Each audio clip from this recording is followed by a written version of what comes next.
Buongiorno studenti. There's a tiny little Italian word that has the power to confuse and scare all students of Italian. La terribile parola ne. So today I'm going to help you finally make sense of it and teach you how to use it correctly. Many students notice this tiny word used a lot in Italian. For example, they hear sentences like ne prendo due, oppure ne ho qualcuna, o che ne pensi? And so they think, what does ne actually mean here? Is it it? Is it them? Is it about it? But the problem is that there is not an exact equivalent to ne in English, so ne feels extremely abstract and difficult to use correctly. Now, the main reason for this confusion is that students and textbooks usually try to give you one or more translations for ne. So you try to memorize those translations, and if you do that, you will always have trouble with ne because ne will always keep escaping you.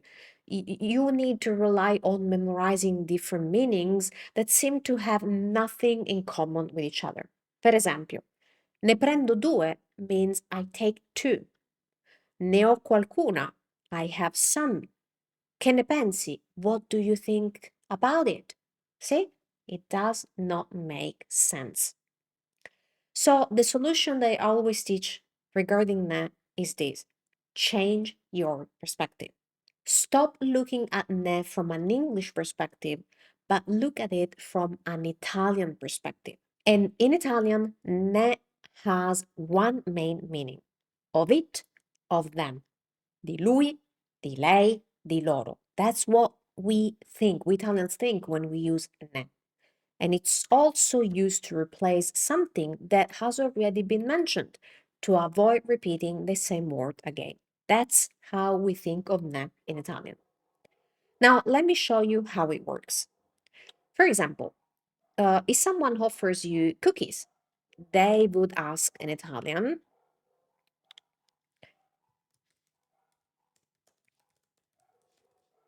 vuoi dei biscotti? Do you want cookies? And you want, yes, I take two. Well, in Italian, we say, yes, I take two of them.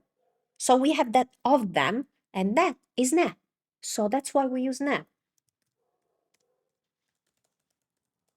Sì, ne prendo due. So here ne means of them, meaning the cookies. Instead of repeating sì, prendo due biscotti, we say sì, prendo due di loro, and then I shorten it even more by just saying sì, ne prendo due, because ne means of it, of them.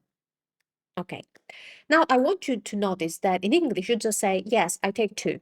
And so this is the hardest usage of ne because from an English perspective, this would be redundant. But if you remember di lui, di lei, di loro, of it, of them, then it's going to work. Esempio numero 2. Someone asks you, hai qualche moneta? Do you have any coins? And you want to reply, yes, I have some. Again, Italian perspective. Yes, I have some of them. So there will be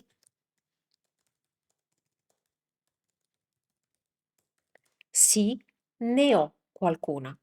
So again, we have a different phrase with a different translation in English, but in Italian it's still yes, sì, ho qualcuna di loro. I have some of them. And that of them becomes ne.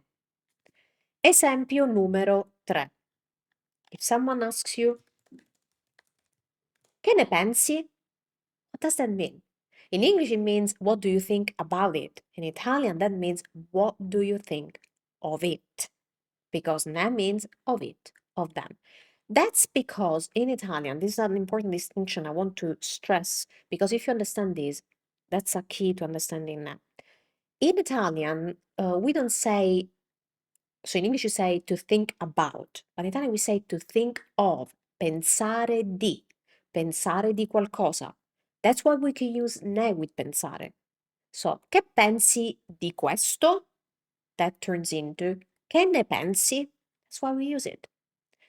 And at this point, I would really love to know if ne is something that confused you before and that you struggled with before. Please let me know in the comments. I want to know about your experience. So, what I want you to remember from today is this. Ne replaces something that has already been mentioned, usually with the meaning of di lui, di lei, di loro, di questo, di quello. So if you can mentally add that piece to your sentence in English, even if it's not totally normal in English, then you will very likely need to use ne in Italian. And by the way, if you want to review this concept calmly and see more examples, because that's what all students need with ne, you can download the PDF that I prepared for this lesson. Inside the PDF, you will find a clear recap of how ne works, plus some extra examples to help you practice and remember it more easily. You can find the link to download the PDF in the description below this video, and as always, it's completely free. Now, something else I want to highlight in Italian, as when you are using ne, and that's really crucial, it's that you need to place it correctly. And the correct placement of ne is the vast majority of times in front of the verb, right in front of the verb. So let's have a look at all these sentences. What do they have in common? Ne is always right before the verb. Che ne pensi? Pensi is the verb pensare. Sì, ne ho qualcuna. O is the verb avere. Or sì, ne prendo due. Ne is right in front of prendo, which is prendere. So we always place with, well, almost always, there's no always with Italian grammar. So we almost always place ne in front of the verb. I know that logically ne comes at the end of the sentence because it's I take two of them, or what do you think of it? So logically ne comes at the end, but in the structure of the sentence, ne always comes first, right before the verb. If you focus this, ne will start feeling less intimidating. So please stop trying to translate ne to the different English translations and instead think of it from an Italian perspective. Of it, of that.